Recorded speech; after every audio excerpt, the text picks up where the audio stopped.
যদি কোনো নতুন কিছু করার প্রয়োজন হয়, পরিবর্তন অথবা ধরেন বর্ধন পরিমার্জন, নিশ্চয়ই সেটা আমি প্রধানমন্ত্রী যিনি জননেতা তারেক রহমান তার দৃষ্টিতে এনে তার পরামর্শ বা নির্দেশ অনুসারে যা কিছু করণীয় তাই করব।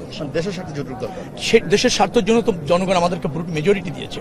জনগণ মনে করেছে যে বিএনপির সরকার এবং জননেতা তারেক রহমানের নেতৃত্বে যে ক্যাবিনেট হবে তারাই কেবল এই দেশটাকে কাঙ্ক্ষিতভাবে ব্যবস্থাপনা নিশ্চিত করতে পারবে। তো জনগণ যে আস্থা রেখেছে তার মর্যাদা দেওয়ার দায়িত্ব পড়েছে এই সরকারের প্রতি, অর্থাৎ জননেতা তারেক রহমানের সরকারের প্রতি। এবং জননেতা তারেক রহমান ও মনে করেছেন যে তার সরকারের একজন সদস্য হয়ে আমার কাজ করার সুযোগ আছে, এই আস্থা তিনি আমার উপর রেখেছেন আর সমগ্র জনগণ রেখেছেন এই ক্যাবিনেটের প্রতি।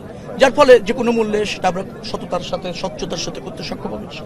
চ্যালেঞ্জ আছে, আমরা চ্যালেঞ্জ নিতেও জানি, 17 বছরের চ্যালেঞ্জ নিয়েছি। তো আর এখন হচ্ছে রাষ্ট্র বিনির্মাণ করার চ্যালেঞ্জ, রাজনীতির গুণগত মানের পরিবর্তনের চ্যালেঞ্জ। অবশ্যই সফল হবে।